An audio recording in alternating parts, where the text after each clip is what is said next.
Hello बच्चों, कैसे आप लोग बेटा। तो हाफ ईयरली एग्जाम के लिए हमारा जो टारगेट है 80 आउट ऑफ 80, उसको ध्यान में रखते हुए मोस्ट एक्सपेक्टेड क्वेश्चन डिस्कस करेंगे बच्चों। सबसे पहले स्टार्ट करेंगे बायोलॉजी से, और इसमें भी हम दो पार्ट में इसको डिस्कस करेंगे। पहले कॉम्पिटेंसी बेस्ड क्वेश्चंस, और उसके बाद 2 marker, 3 marker and 5 markers question को डिस्कस करने वाले हैं।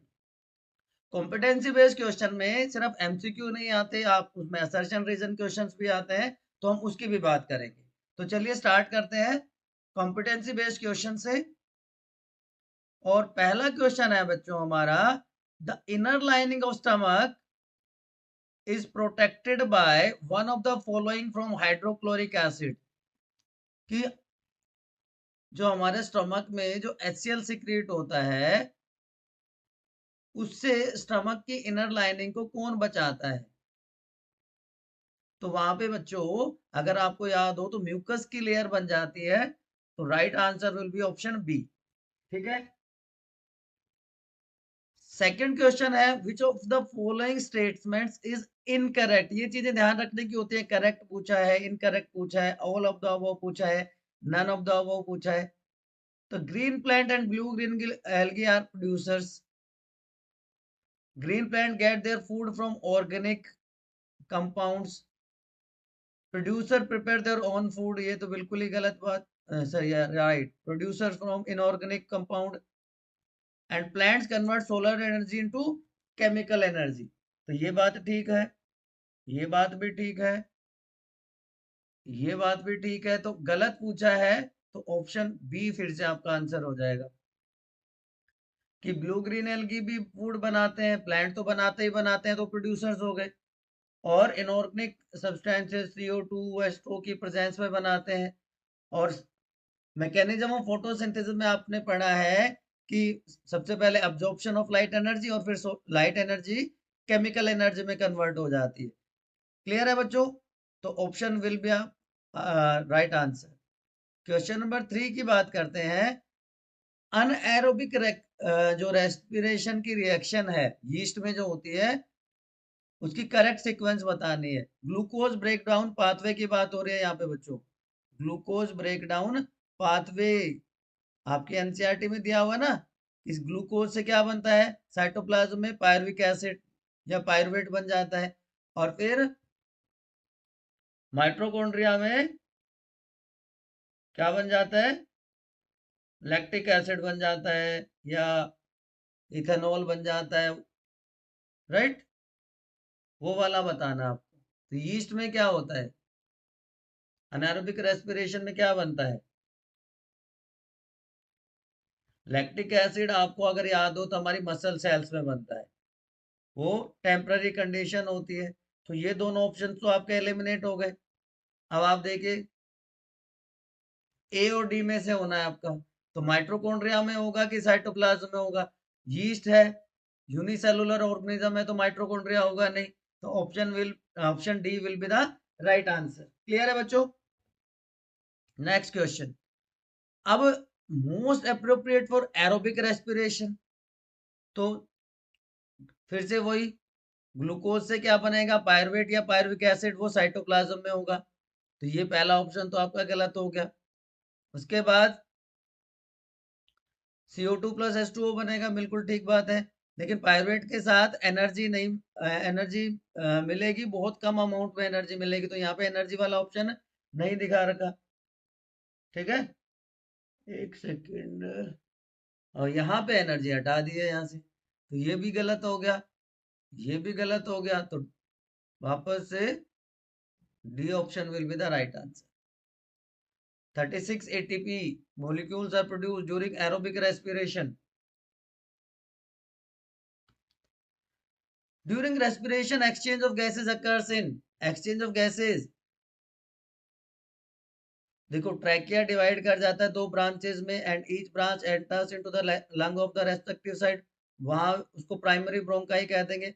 प्राइमरी ब्रोंकाई से सेकेंडरी ब्रोंकाई बन जाता है, सेकेंडरी ब्रोंकाई से tertiary bronchi.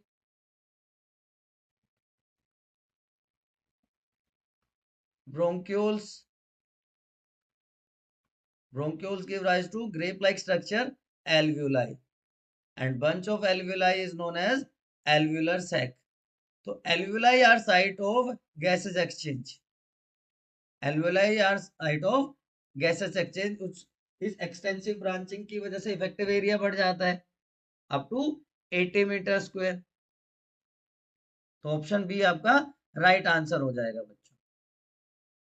Next question, what prevents backflow of the blood inside the heart during contraction. देखो, अगर हम फोर चैम्बर के हार्ट की बात करें तो क्या क्या होता है, दो ओरिकल्स या एट्रियम होते हैं, दो ventricles, left auricle, left ventricle, right auricle, right ventricle. Right side में होता है ट्राइकस्पिड वाल्व और लेफ्ट साइड में होता है pure blood, oxygenated blood and bicuspid valve. And this bicuspid valve prevents back, bicuspid and tricuspid दोनों in fact prevents back flow of the blood. तो A option आपका हो जाएगा। क्लियर है? सिंगल सर्कुलेशन, सबसे पहले एक चीज आपको समझ लेनी है, सिर्फ फिशेज में सिंगल सर्कुलेशन होता है। Only fishes have single circulation. बाकी amphibian, reptile, birds and mammals में पार्शियल या मतलब जिसको हम इनकम्प्लीट डबल सर्कुलेशन कह सकते हैं या डबल सर्कुलेशन मिलता है। तो यहाँ पे एक बार सिर्फ ब्लड पास होता है ड्यूरिंग दैट साइकिल, वो कौन शो करता है? तो आपको इन ऑप्शन में जो वो देखना है जिसमें सिर्फ फिशेज हो। सेल, कैमलियन फिश में नहीं आता, हिप्पोकैम्पस यस, एक्सोसिटस लार्वा होता है, एनामस फिश, हाइला, राना, ये तो फ्रॉग्स की बात कर रहे हैं, वेल, डॉल्फिन। तो इसमें से ऑप्शन बी, जिसमें सारे के सारे फिशेज हैं, फिशेज हैं, वो हमारा राइट आंसर हो जाएगा बच्चों। Third question, sorry next question, the correct statement with reference to single celled organisms. Unicellular organisms की बात हो रही है बच्चों। यूनिसेलुलर ऑर्गेनिजम्स के रेफरेंस में बहुत सारी स्टेटमेंट दी हुई है, उनमें से करेक्ट स्टेटमेंट्स बतानी है।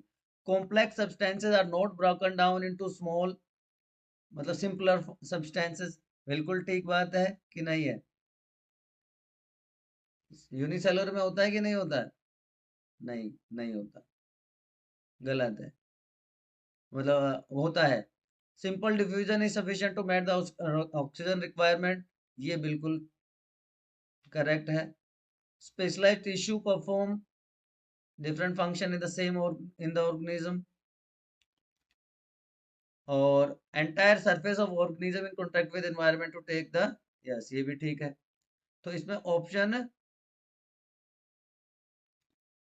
सेकंड एंड फोर, सेकंड और फोर, इसका ऑप्शन सी राइट आंसर हो जाएगा। तो ये दोनों गलत, फर्स्ट और थर्ड गलत, सेकंड और फोर्थ सही। Right answer will be option सी।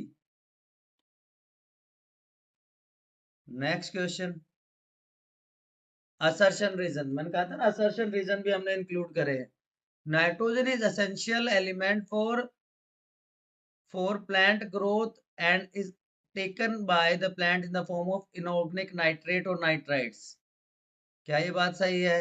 बिल्कुल ठीक बात है।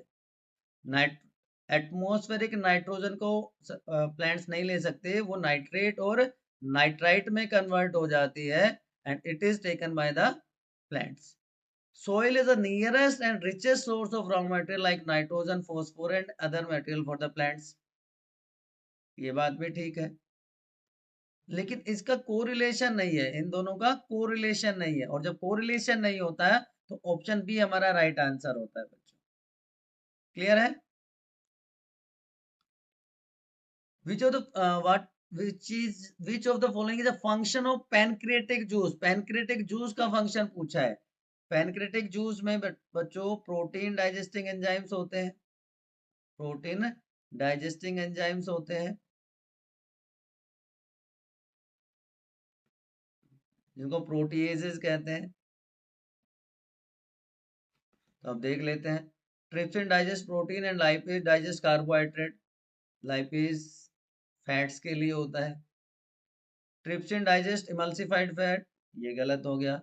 सिर्फ अभी मैंने बताया क्या होता है, फैट के डाइजेशन के लिए कौन सा एंजाइम होता है? Lipase. Trypsin and lipase digest fat, ये भी गलत। Trypsin digest protein, yes, and lipase digest emulsified fats. बिल्कुल आंसर होगा ऑप्शन डी। 10-11 क्वेश्चन अभी तक हम कर चुके हैं। Next question, what is the role of microvilli in the small intestine? शायद ये तो सब बच्चों को पता होगा, फटाफट एक बार कमेंट सेक्शन में लिखो। जैसे लंग्स में सरफेस एरिया बढ़ता है एक्सटेंसिव ब्रांचिंग की वजह से, ऐसे स्मॉल इंटेस्टाइन में एब्जॉर्प्शन एरिया बढ़ जाता है due to this microvilli make a large surface area for absorption of the food substances. Option B. इसमें मैंने ज्यादा टाइम नहीं लगाया। अच्छा, which part of the human brain control the body temperature? Body का थर्मोस्टेट भी कहते हैं इसको, थर्मोस्टेट ऑफ द बॉडी। चलो बताओ फटाफट। पिट्यूटरी ग्लैंड, इसके अपने हॉर्मोन्स रिलीज होते हैं। सेरेबेलम बैलेंस इक्विलिब्रियम मेंटेन करता है। हाइपोथैलेमस, अब आप समझ गए होंगे, यही तो थर्मोस्टेट है, बॉडी टेम्परेचर को मेंटेन करता है। तो ऑप्शन सी आपका राइट आंसर हो जाए। चलो आप एक बार फटाफट कमेंट सेक्शन में मुझे सेरेब्रम का फंक्शन बताओ, मेडुला का फंक्शन बताओ, और पोन्स का फंक्शन बताओ। चलो फटाफट कमेंट सेक्शन में तीनों के फंक्शन आप मुझे बताइए। तब तक हम नेक्स्ट क्वेश्चन की तरफ चलते हैं। In which direction do efferent neuron carry? Efferent neurons कैसे होते हैं? एक होता है एफरेंट, दोनों वर्ड में आपके लिए लिख देता हूं, afferent and efferent. Afferent and efferent. Afferent का मतलब लाने वाला, इफेरेंट का मतलब ले जाने वाला। तो बॉडी पार्ट से और सेंट्रल नर्वस सिस्टम की तरफ जो लेके आएगा वो है एफेरेंट, और सेंट्रल नर्वस सिस्टम से बॉडी पार्ट्स की तरफ जो लेके जाएगा वो है इफेरेंट। ठीक, तो efferent and efferent. Body parts में क्या होते हैं? रिसेप्टर्स होते हैं, तो यहाँ पे भी रिसेप्टर्स की बात हम कह सकते हैं। ठीक, तो अब आप इसमें देखिए, from receptors to the central nervous system, option C हो जाएगा आपका राइट आंसर बच्चों। Next question, next question, yes. Identify the phase of digestion which is represented in the diagram in amoeba. The arrow indicates the flow of stages of nutrition process. यहाँ पे ये pseudopodia है, आपको दिख रहा होगा, ये सूडोपोडिया है, pseudopodia. The pseudopodia form the food vacuole? नहीं जी, बिल्कुल गलत बात है। वैक्यूल से फूड वैक्यूल बनता है। Pseudopodia fuses over the food particle forming a food vacuole for the digestion of the food। बिल्कुल ये बात होती है कि यहाँ पे मान लीजिए फूड पार्टिकल्स हैं, उसके साथ फ्यूज हो जाएंगे। यहाँ पे ये दिख रहा है आपको, ये फ्यूज हो गए। The pseudopodia form the food vacuole from the for the excretion. वो तो डाइजेशन के लिए बनाते हैं, बाद में एक्सक्रीशन उसका स्टेप है।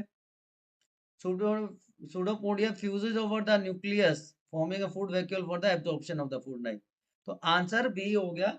हमने बाकी ऑप्शन इसलिए पढ़े कि हमें पता होना चाहिए, कई बार बहुत क्लोज रिलेटेड ऑप्शंस दिए होते हैं बच्चों, उसको ध्यान में रखते हुए।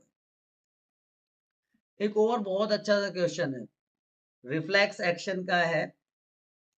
What is the correct sequence of components of reflex arc? सिर्फ आर्क की बात करी है, एक्शन की बात नहीं हो रही है यहाँ पे, सिर्फ आर्क की बात है।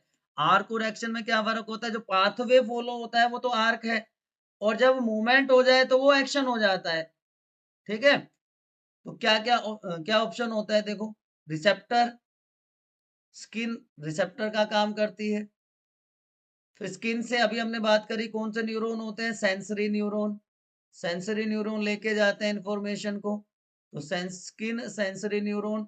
फिर सेंट्रल नर्वस सिस्टम, स्पाइनल को डायरेक्टली इन्वॉल्व होती है। फिर मोटर न्यूरॉन लेके आते हैं information to the effector organ जो कि मसल है। तो स्किन दिया नहीं है, रिसेप्टर दिया है इसमें। तो रिसेप्टर ऑर्गन, उसके बाद सेंसरी एफेरेंट जिसको भी कहेंगे, उसके बाद रिले न्यूरॉन, हाँ जो ब्रेन से इंफॉर्मेशन आएगी वो पास होगी to the motor neuron with the help of relay neuron. तो सबसे पहले डी, उसके बाद A, then B and C, D A B C, D A B C. अच्छा एक और है, इफेक्टर भी है, ई भी है, effector, D A B C E, D A B C E कहाँ दिख रहा है आपको? डी सी नहीं, D A B C, yes this is the right answer, option B will be the right answer. Clear है बच्चों? चलो, the main function of abscisic acid, plant hormone दो टाइप के होते हैं आपको पता है, growth promoter and growth inhibitor. तो एब्सिसिक एसिड किस में आता है? एब्सिसिक एसिड आता है ग्रोथ इनहिबिटर में। बाकी कौन से हैं growth promoters? Auxin, cytokinin, gibberellin and ethylene. अब आप मुझे एक बार कमेंट सेक्शन में बता दो कि इसमें से ग्रोथ प्रमोटर्स में से गैसियस हार्मोन कौन सा है? अगर आपने हमारी क्लासेस ली होंगी तो आपको पता है which one of the following is gaseous hormone. तो growth inhibitor, inhibit growth, option C right answer, बात खत्म। क्लियर है बच्चों? चलिए नेक्स्ट क्वेश्चन, असर्शन रीजनिंग का क्वेश्चन है फिर से। Photosynthesis is opposite biochemical reaction to the respiration. बिल्कुल ठीक बात है। फोटोसिंथेसिस में क्या होता है? CO2 प्लस H2O मिलके स्टार्च की फॉर्मेशन करते हैं, ग्लूकोज की फॉर्मेशन करते हैं, ठीक है। तो ये एनाबोलिक प्रोसेस है जहां पे सिंथेसिस हो रही है, जबकि रेस्पिरेशन में अपोजिट डायरेक्शन में होती है, ब्रेक डाउन होता है तो कैटाबोलिक रिएक्शन है। अब energy is utilised during respiration, photosynthesis की एनर्जी को रेस्पिरेशन के टाइम पे यूज करते हैं? नहीं करते हैं जी, वो तो ब्रेक डाउन होता है फूड का, ऑक्सीडेशन होता है फूड का। तो जब रीजन गलत हो जाता है तो ऑप्शन सी हमारा आंसर होता है हमेशा, आप ध्यान रखिएगा बच्चों, ज्यादा सोचने की जरूरत ही नहीं है। फिर से अच्छा मुझे लगा कि शायद रिपीट हो गया question. No, the rate of photosynthesis will be lowered if the leaves are coated with oil. बिल्कुल, बिकॉज वहां पे जो स्टोमेटा प्रेजेंट है लीफ में वो ब्लॉक हो जाएंगे, है ना। स्टोमेटा जो प्रेजेंट होते हैं लीफ के अपर और लोअर सरफेस पे वो ब्लॉक हो जाएंगे। तो स्टेटमेंट में रीजन में वही दिया है। तो ए और आर दोनों सही है और आर राइट एक्सप्लेनेशन है, तो ऑप्शन ए आपका आंसर हो जाएगा। क्लियर है बच्चों? which part of the nephron in human kidney serve the function of reabsorption? पहले मैं फटाक से एक बार आपके लिए डायग्राम बना देता हूं। किसका? नेफ्रॉन का। बहुत ज्यादा डिटेल में नहीं बना रहा हूं। ये इधर से एफेरेंट और इधर से इफेरेंट चली जाएगी, ये ग्लोमेरुलस हो गया, ये बोमेंस कैप्सूल है, और बोमेंस कैप्सूल जस्ट जहां खत्म होता है वहां पे क्या है? PCT, proximal convoluted tubule. This is loop of Henle. हमें नहीं पता क्या क्वेश्चन में पूछ रहा है, मैं सारे फटाफट बता देता हूँ। ये डीसीटी, डिस्टल कन्वोल्यूटेड ट्यूब्यूल, और ये कलेक्टिंग डक्ट, ये कलेक्टिंग डक्ट, ये सारे पार्ट मैंने बता दिए नेफ्रॉन के। अब ये क्या पूछ रहा है? Function of reabsorption. देखो ग्लोमेरुलस, वोमेन्स कैप्सूल में तो क्या होता है, जिसको हम दोनों को मिला के मालपेजियन ट्यूब्यूल या रीनल ट्यूब्यूल भी कह देते हैं। यहाँ पे तो पहला स्टेप होता है अल्ट्रा फिल्ट्रेशन, अल्ट्रा फिल्ट्रेशन। और कलेक्टिंग डक्ट के थ्रू क्या होता है बच्चों? कलेक्टिंग डक्ट के थ्रू होता है ट्यूबुलर सिक्रेशन। अब आप समझ गए होंगे। कि जो रीअब्जॉर्प्शन का काम कहाँ होगा, रीअब्जॉर्प्शन का काम होगा ये जो दो पार्ट्स हैं, दो लिम्ब्स हैं, जो ट्यूब्यूल्स हैं हमारे हेनले लूप का, descending limb and ascending limb, PCT and DCT, यहाँ पे इन ट्यूब्यूल्स में होता है। ग्लोमेरुलस बोम्बन्स कैप्सूल मिलके तो क्या बन गया, मालपेजियन ट्यूब्यूल, यहाँ पे क्या हो गया, ultra filtration, collecting tubular secretion कर रही है, तो बच क्या गया, यही तो बच गया आपका। क्लियर है? चलिए नेक्स्ट क्वेश्चन की तरफ चलते हैं। Which of the following statements are true, true बताना है about the brain. Main thinking part कौन है, हाइंड ब्रेन है। सॉरी सॉरी सॉरी, गलत है स्टेटमेंट, फोर ब्रेन होता है, fore mid and hind, fore brain है। Centre of hearing, smell, memory, sight are located in the fore brain, बिल्कुल वहां पे क्या होता है, वहां पे स्पेशल एसोसिएशन एरियाज होते हैं, एसोसिएशन एरियाज होते हैं, जैसे ब्रोकाज एरिया है, ब्रोकाज एरिया जो कि स्पीच से रिलेटेड होता है, ब्रोकाज स्पीच एरिया कहते हैं, है ना। Involuntary actions, salivation, vomiting, blood pressure are control by medulla in the brain, ठीक बात है, ये भी सही बात है। तो पहला और तीसरा तो ठीक है, दूसरी बात ना, दूसरा और तीसरा तो ठीक है, पहला गलत था। Cerebellum does not control posture, ये डज नॉट नहीं होना चाहिए, डज होता है, तो ये भी गलत हो गया।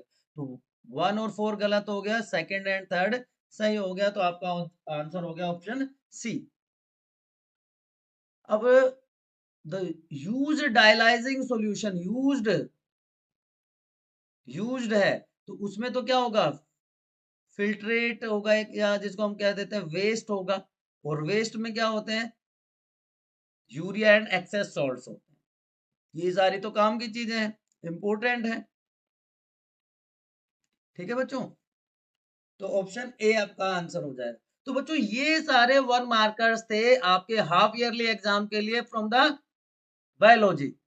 अब नेक्स्ट पार्ट में हम डिस्कस करने वाले हैं सेकंड, थर्ड एंड 5 मार्कर्स, ठीक है। अगर आपको कोई भी कंफ्यूजन है, कोई भी बट है, कोई भी किंतु परंतु है, तो हमेशा की तरह आपको क्या करना है, आपको अपने स्टडी डेस्टिनेशन बायोनीति आरआरजी पे पूछ लेना है। बायोनीति आरआरजी पे कमेंट सेक्शन में आप पूछ लेंगे, क्या पूछ लेंगे, कोई भी डाउट है तो कमेंट में पूछ लेंगे, ठीक है। चैनल पर नए हैं तो फटाफट सब्सक्राइब कर लो, don't forget to like, share and keep studying. Second session में हम सारे 2 marker, 3 marker, case study and 5 markers को डिस्कस करने वाले। टिल देन कीप स्टडिंग बच्चों।